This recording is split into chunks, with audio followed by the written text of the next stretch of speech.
We are the leading brand for every market segment, and we plan to utilize our creative resources to reaffirm our commitment to provide design-related products. Do you have any idea what the old buzzard's saying? I have no clue.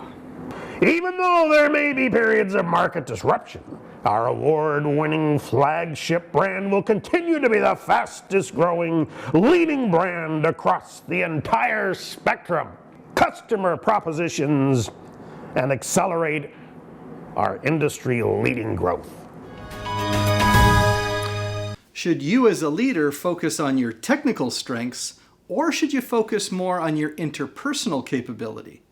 I'm Greg Schenkel, President of Unique Training and Development and Frontline Leadership Systems, and today I want to let you know that even though you think it's your technical skills that are the most important skill sets to have, it turns out that your people judge whether you're one of the best leaders they've ever worked for by your interpersonal skills. In fact, interpersonal skills, when you look at the list of all the attributes of your best manager or supervisor that you've ever worked for, when you break down all those elements that you list, when you look at them, you're going to notice that about 5% of them are actually technically based. How you solve problems, your knowledge of the machinery and equipment, and 95% of what made your boss so good in the past has been their interpersonal skills. So for you as a leader, if you want to be seen as one of the best leaders that your team has worked for, and who wouldn't want to be seen as that effective, you're going to want to work on those interpersonal skills. So in today's Leader Feeder, I do have 3 tips for you.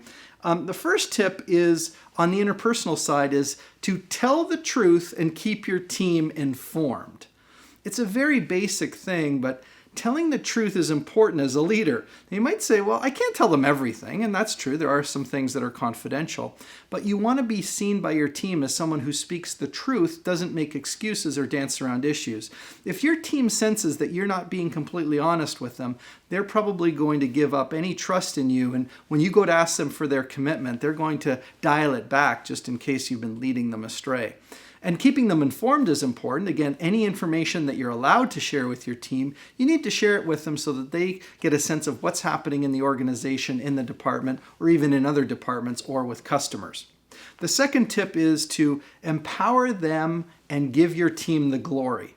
Again, your team is so much more capable than you probably realize to deliver the results that you're accountable for. So why not empower them? Why not give them the chance to own their work, take ownership over the quality of their work and the amount that they're producing so that they feel that sense of pride. And then when the team does well, and that could be uptick from a slowdown or turning around scrap problems or other kinds of productivity issues, give the team the glory. Always let them feel that they've really made an extra special difference to you in how the department is performing. The third tip is on the interpersonal side is to be firm, fair, and consistent. Firm, fair, and consistent means that when they're dealing with you as a leader and present a problem or a behavior, that you're always going to do it in the same way. It's firm, that is, you're not going to backpedal on them to let them get away with things that they shouldn't be able to get away with, but that you're also fair, that it depends on the circumstances, the severity of the behavior, or the repetitiveness of it, so that it, again, firm and fair. And then consistent means that it doesn't matter who does it, when it happens. When you're confronted with that kind of situation, you're consistent with the actions that you take and the consequences that you might apply. By being firm, fair, and consistent, your team will see you as being the kind of leader who, you can't get away with too much with that person. When you step out of line, they let you know, but they're on your side. They're trying to encourage you to be even better. And as you work on those interpersonal leadership strengths, you're going to realize that we can be a tremendous asset to you, whether it's our virtual training that's delivered exclusively to your team, or enrolling in our virtual public frontline leadership workshop, or having us on site to deliver live training for you and your colleagues.